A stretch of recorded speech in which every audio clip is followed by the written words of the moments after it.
नमस्कार दोस्तों, स्वागत है आपका हिंदी पाठशाला में। आज हम पढ़ेंगे यूजीसी नेट सिलेबस में लगी हुई कहानी अमृतसर आ गया। इसकी लेखिका है भीष्म साहनी।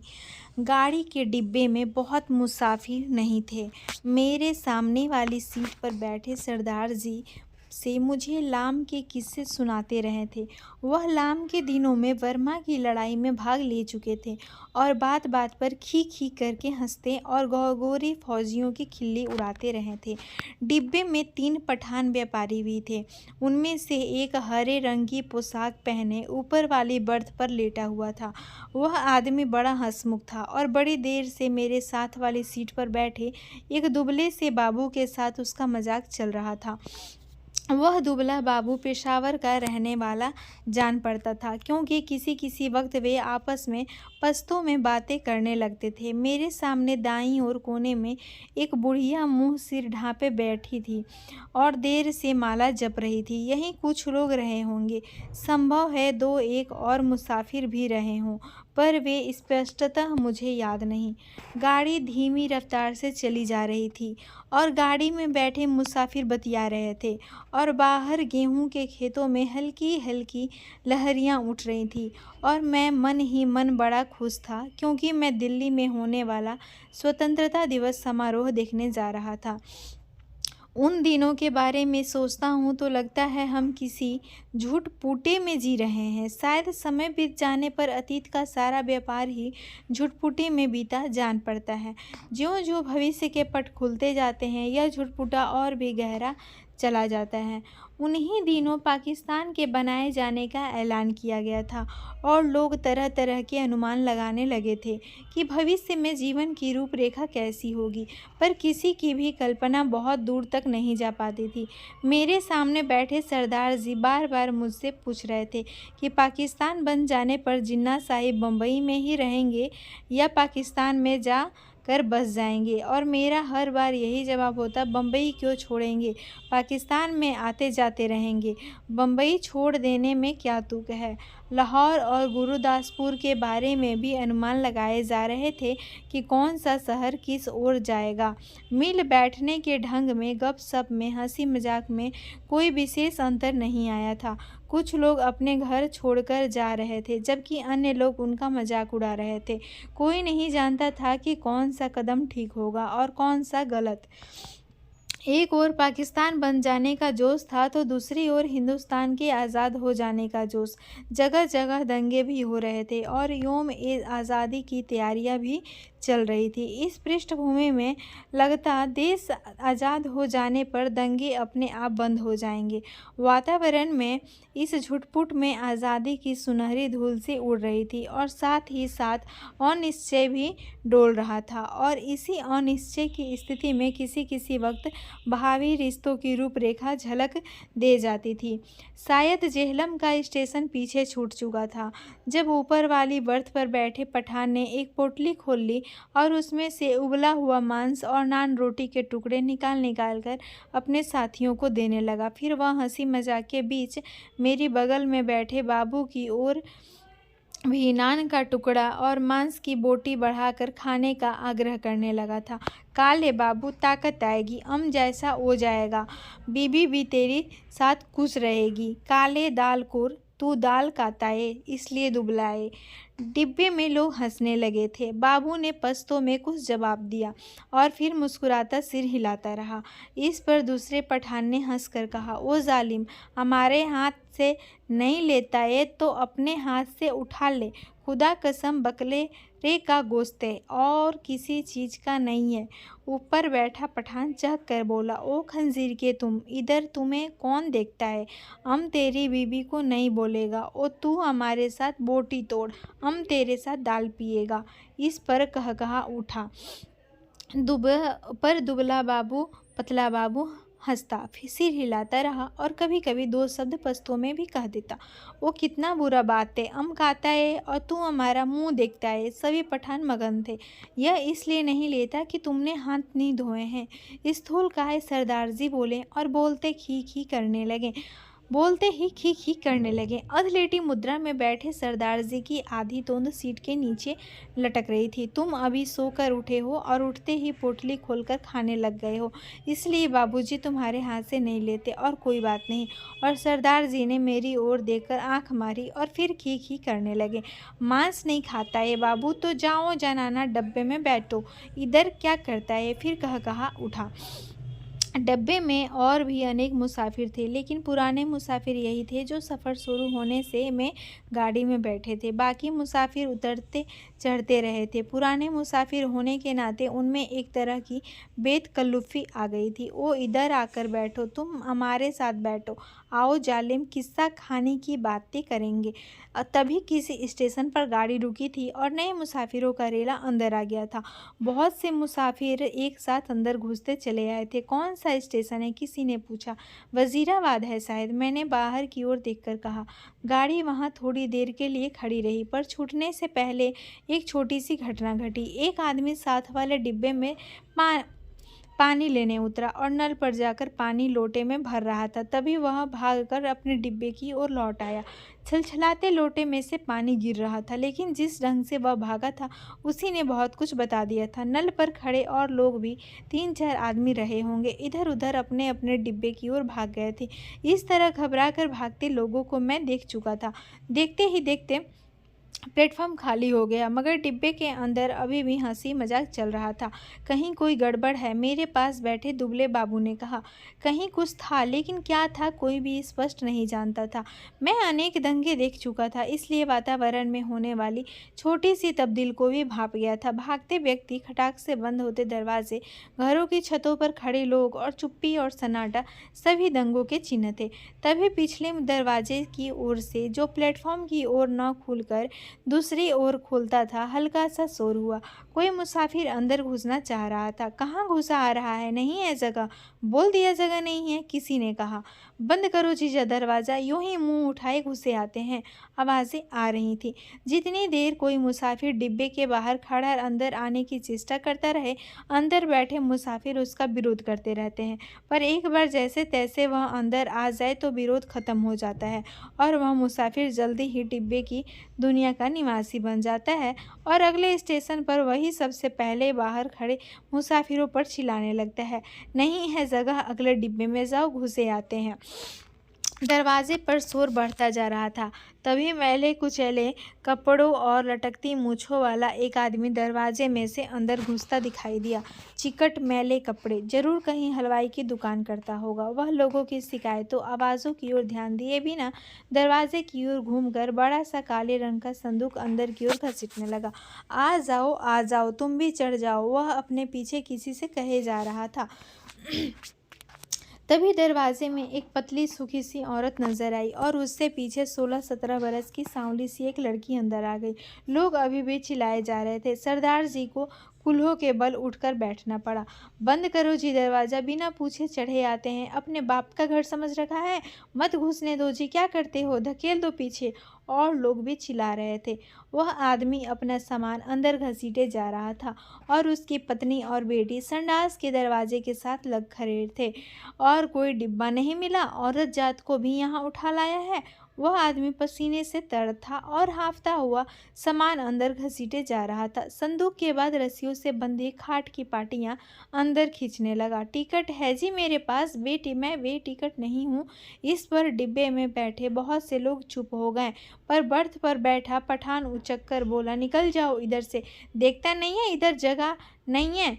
और पठान ने आव देखा न ताव आगे बढ़कर ऊपर ही उस मुसाफिर के लात जमा दी, पर लात उस आदमी को लगने के बजाय उसकी पत्नी के कलेजे में लगी और वहीं हाय हाय करती बैठ गई। उस आदमी के पास मुसाफिरों के साथ उलझने के लिए वक्त नहीं था। वह बराबर अपना सामान अंदर घसीटे जा रहा था, पर डिब्बे में मौन छा गया। खाट की पाटियों के बाद बड़ी बड़ी गठरियां आई। इस पर ऊपर बैठे पठान की सहन क्षमता चूक गई। निकालो इसे, कौन है ये, वह चिल्लाया। इस पर दूसरे पठान ने, जो नीचे की सीट पर बैठा था, उस आदमी का संदूक दरवाजे में से नीचे धकेल दिया, जहां लाल वर्दी वाला एक कुली खड़ा सामान अंदर पहुंचा रहा था। उसकी पत्नी के चोट लगने पर कुछ मुसाफिर चुप हो गए थे। केवल कोने में बैठो बुढ़िया करलाए जा रही थी। ए नेक बख्तो, बैठने दो। आ जा बेटी, तू मेरे पास आ जा, जैसे तैसे सफ़र काट लेंगे। छोड़ो बेजालिमो, बैठने दो। अभी आधा सामान ही अंदर आ पाया होगा जब सहसा गाड़ी सरकने लगी। छूट गया, सामान छूट गया। वह आदमी बदहवास सा होकर चिल्लाया, पिताजी सामान छूट गया। संडास के दरवाजे के पास खड़ी लड़की सिर से पांव तक कांप रही थी और चिल्लाई जा रही थी, उतरो नीचे उतरो। वह आदमी हड़बड़ाकर चिल्लाया और आगे बढ़कर खाट की पाटियां और गठरियां बाहर फेंकते हुए दरवाजे का डंडहरा पकड़कर नीचे उतर गया। उसके पीछे उसकी व्याकुल बेटी और फिर उसकी पत्नी कलेजे को दोनों हाथों से दबाए हाय हाय करती नीचे उतर गई। बहुत बुरा किया है तुम लोगों ने, बहुत बुरा किया है, बुढ़िया ऊंचा ऊंचा बोल रही थी। तुम्हारे दिल में दर्द मर गया है। छोटी सी बच्ची उसके साथ थी। बेरहमो, तुमने बहुत बुरा किया है, धक्के देकर उतार दिया है। गाड़ी सूने प्लेटफॉर्म को लांघती आगे बढ़ गई। डिब्बे में व्याकुल सी चुप्पी छा गई। बुढ़िया ने बोलना बंद कर दिया था। पठानों का विरोध कर पाने की हिम्मत नहीं हुई। तभी मेरी बगल में बैठे दुबले बाबू ने मेरे बाजू पर हाथ रखकर कहा, आग है, देखो आग लगी है। गाड़ी प्लेटफॉर्म छोड़कर आगे निकल आई थी और शहर पीछे छूट रहा था। तभी शहर की ओर से उठते धुएं के बादल और उनमें लपलपाती आग के शोले नजर आने लगे। दंगा हुआ है, स्टेशन पर भी लोग भाग रहे हैं, कहीं दंगा हुआ है। शहर में आग लगी थी, बात डिब्बे भर के मुसाफिरों को पता चल गई और वे लपक लपक कर खिड़कियों में से आग का दृश्य देखने लगे। जब गाड़ी शहर छोड़कर आगे बढ़ गई तो डिब्बे में सन्नाटा छा गया। मैंने घूमकर डिब्बे के अंदर देखा। दुबले बाबू का चेहरा पीला पड़ गया था और माथे पर पसीने की परत किसी मुर्दे के माथे की तरह चमक रही थी। मुझे लगा जैसे अपनी अपनी जगह बैठे सभी मुसाफिरों ने अपने आसपास बैठे लोगों का जायजा ले लिया है। सरदार जी उठकर मेरी सीट पर आ बैठे। नीचे वाली सीट पर बैठा पठान उठा और अपने दो साथी पठानों के साथ ऊपर वाली बर्थ पर चढ़ गया। यही क्रिया शायद रेलगाड़ी के अन्य डिब्बों में भी चल रही थी। डिब्बे में तनाव आ गया। लोगों ने बतियाना बंद कर दिया। तीनों के तीनों पठान ऊपर वाली बर्थ पर एक साथ बैठे चुपचाप नीचे की ओर देखे जा रहे थे। सभी मुसाफिरों की आंखें पहले से ज़्यादा खुली ज़्यादा संकित सी लगी। स्थिति संभवतः गाड़ी के सभी डिब्बों में व्याप्त हो रही थी। कौन सा स्टेशन था यह? डिब्बे में किसी ने पूछा। वजीराबाद, किसी ने उत्तर दिया। जवाब मिलने पर डिब्बे में एक और प्रतिक्रिया हुई। पठानों के मन का तनाव फौरन ढीला पड़ गया, जबकि हिंदू सिख मुसाफिरों की चुप्पी और ज़्यादा गहरी हो गई। एक पठान ने अपनी वॉस्केट की जेब में से नस्वार की डिबियाँ निकाली और नाक में नस्वार चढ़ाने लगा। अन्य पठान भी अपनी अपनी डिबियाँ निकालकर नस्वार चढ़ाने लगे। बुढ़िया बराबर माला जपे जा रही थी।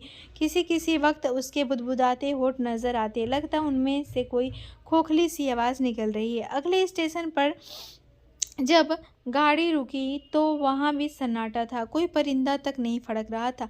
हाँ, एक भिजती पीठ पर पानी की मस्का लादे प्लेटफॉर्म लांघकर आया और मुसाफिरों को पानी पिलाने लगा। लो पियो पानी, पियो पानी।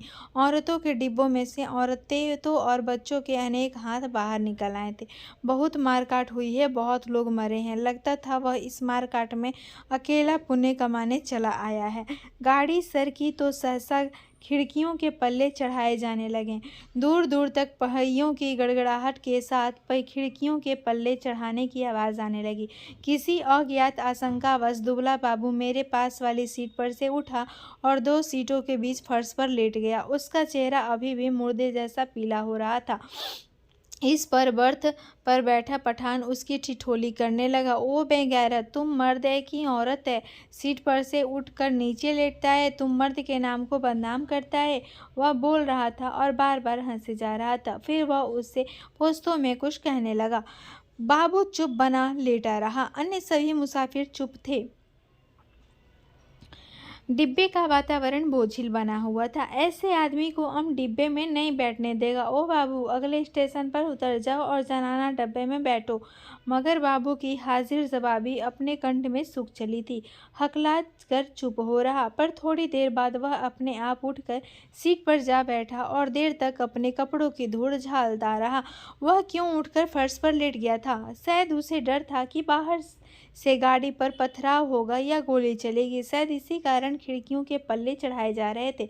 कुछ भी कहना कठिन था। मुमकिन है किसी एक मुसाफिर ने किसी कारण से खिड़की का पल्ला चढ़ाया हो। उसकी देखा देखी बिना सोचे समझे धड़ाधड़ खिड़कियों के पल्ले चढ़ाए जाने लगे थे।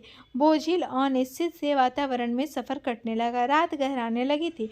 डिब्बे के मुसाफिर स्तब्ध और शंकित ज्यों के त्यों बैठे थे। कभी गाड़ी की रफ्तार सहसा टूटकर धीमी पड़ जाती तो लोग एक दूसरे की ओर देखने लगते। कभी रास्ते में ही रुक जाती तो डिब्बे के अंदर का सन्नाटा और भी गहरा उठता।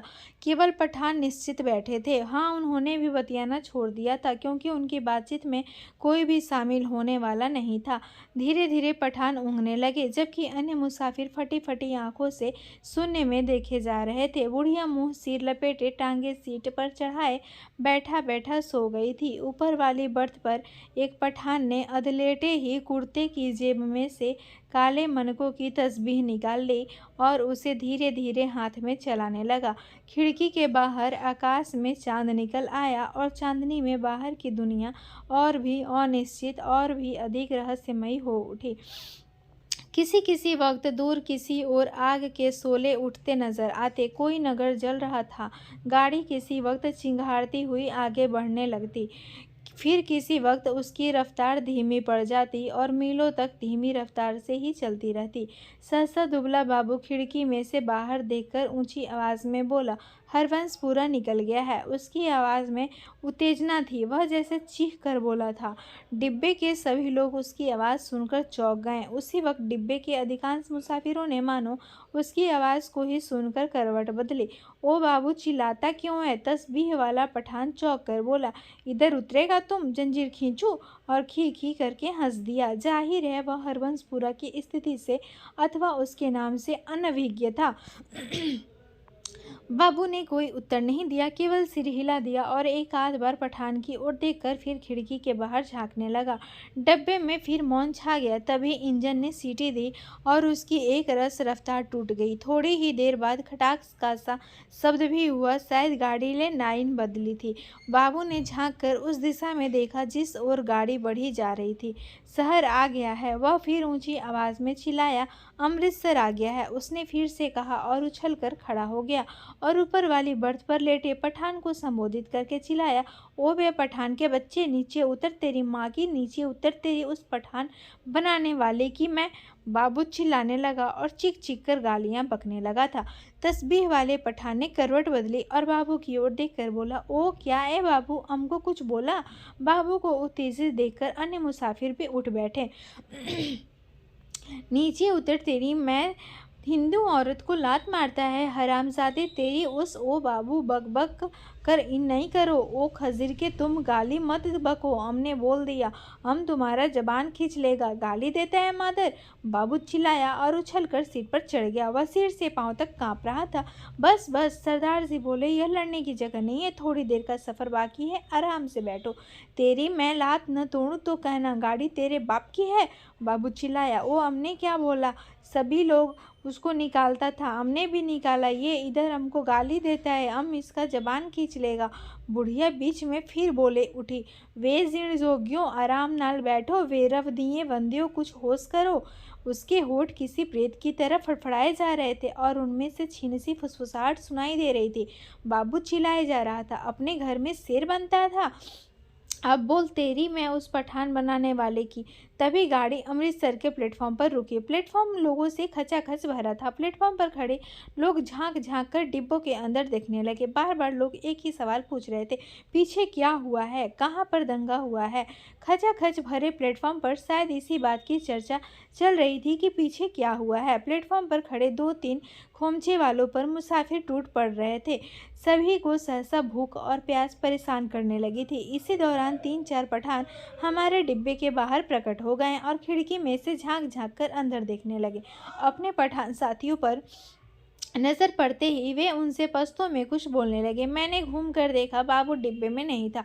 न जाने कब वह डिब्बे में से निकल गया था। मेरा माथा ठिनका।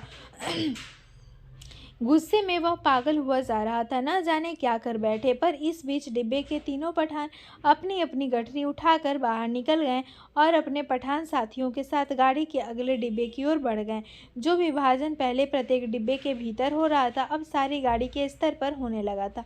खोमचे वालों के इर्द गिर्द भीड़ छटने लगी। लोग अपने अपने डिब्बों में लौटने लगे। तभी सहसा एक कुर्सी से मुझे वह बाबू आता दिखाई दिया। उसका चेहरा अभी भी बहुत पीला था और माथे पर बालों की लट झूल रही थी। नज़दीक पहुंचा तो मैंने देखा उसने अपने दाएं हाथ में लोहे की एक छड़ उठा रखी थी। जाने वह उसे कहाँ मिल गई थी। डिब्बे में घुसते समय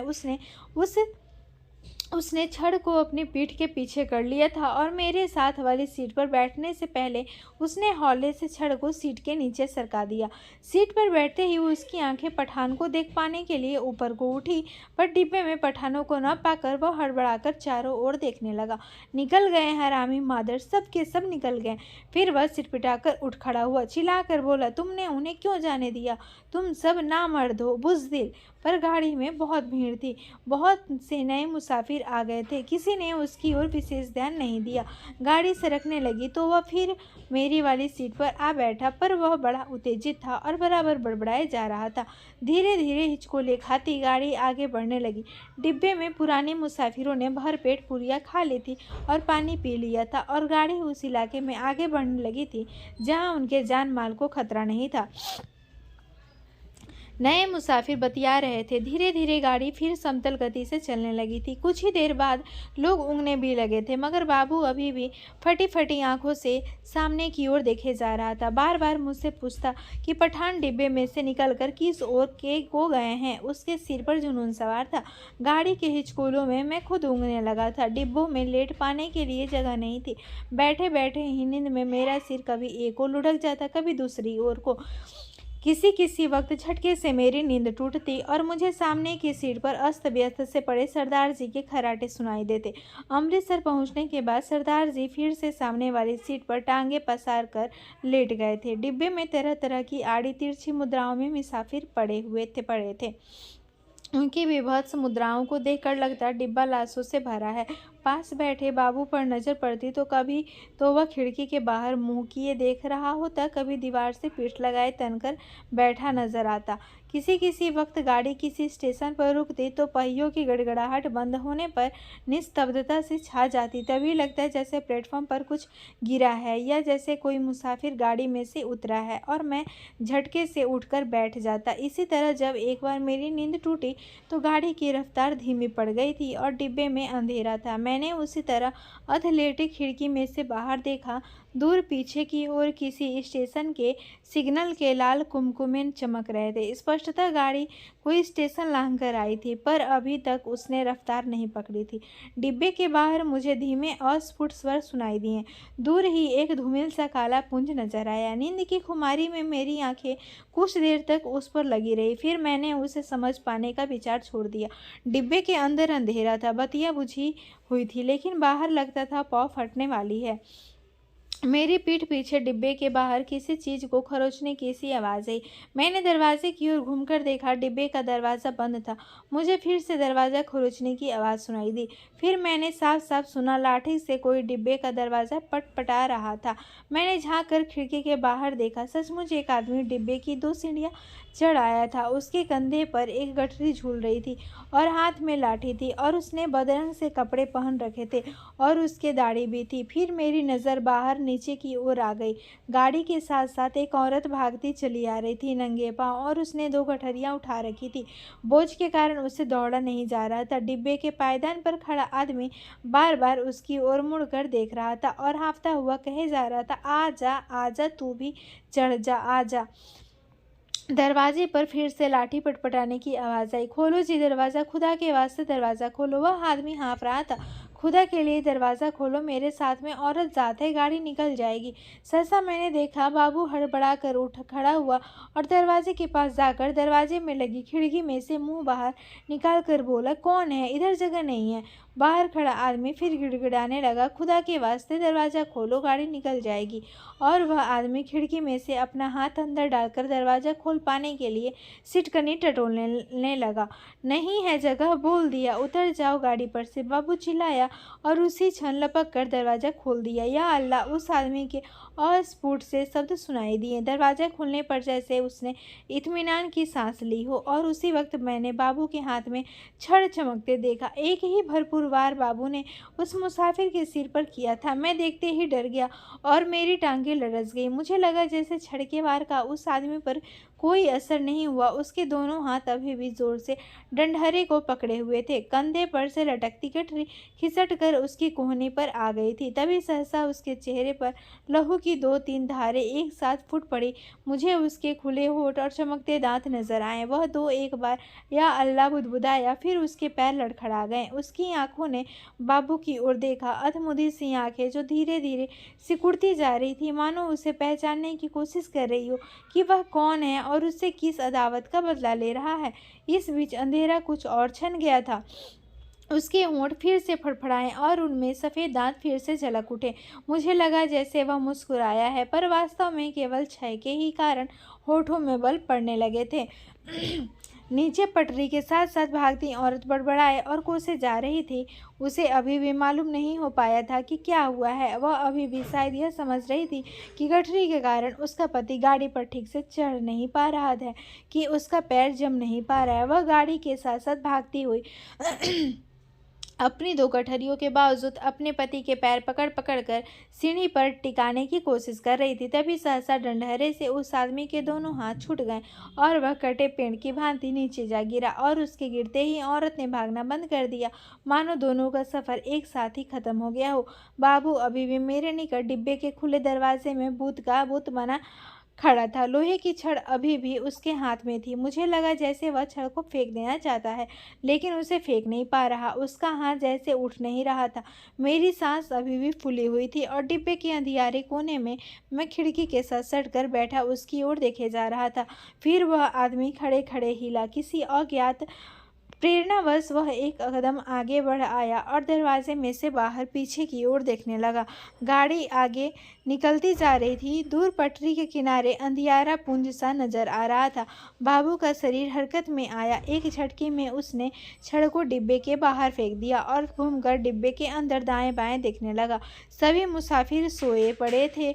मेरी ओर उसकी नज़र नहीं उठी। थोड़ी देर तक वह खड़ा डोलता रहा, फिर उसने घूमकर दरवाज़ा बंद कर दिया। उसने ध्यान से अपने कपड़ों की ओर देखा, अपने दोनों हाथों की ओर देखा, फिर एक एक करके अपने दोनों हाथों को नाक के पास ले जाकर उन्हें सूंघा, मानो जानना चाहता हो कि उसके हाथों से खून की बू तो नहीं आ रही है। फिर वह दबे पांव चलता हुआ आया और मेरी बगल वाली सीट पर बैठ गया। धीरे धीरे झुटपुटा छटने लगा। दिन खुलने लगा। साफ सुथरी सी रोशनी चारों ओर फैलने लगी। किसी ने जंजीर खींचकर गाड़ी को खड़ा नहीं किया था। छड़ खाकर गिरी। उसकी देह मीलों पीछे छूट चुकी थी। सामने गेहूं के खेतों में फिर से हल्की हल्की लहरियां उठने लगी थी। सरदार जी बदन खुजलाते उठ बैठे। मेरी बगल में बैठा बाबू दोनों हाथ सिर के पीछे रखे सामने की ओर देखे जा रहा था। रात भर में उसके चेहरे पर दाढ़ी के छोटे छोटे बाल उग आए थे। अपने सामने बैठा देखकर सरदार उसके साथ बतियाने लगा। बड़े जीवट वाले हो बाबू, दुबले पतले हो पर बड़े गुर्दे वाले हो। बड़ी हिम्मत दिखाई है। तुमसे डर कर ही वे पठान डिब्बे में से निकल गए। यहाँ बने रहते तो एक ना एक खोपड़ी तुम जरूर दुरुस्त कर देते। और सरदार जी हंसने लगे। बाबू जवाब में मुस्कुराया, एक विभत्स सी मुस्कान, और देर तक सरदार जी के चेहरे की ओर देखता रहा। अगर आपको ये कहानी पसंद आए तो चैनल को लाइक शेयर और सब्सक्राइब ज़रूर करें। धन्यवाद।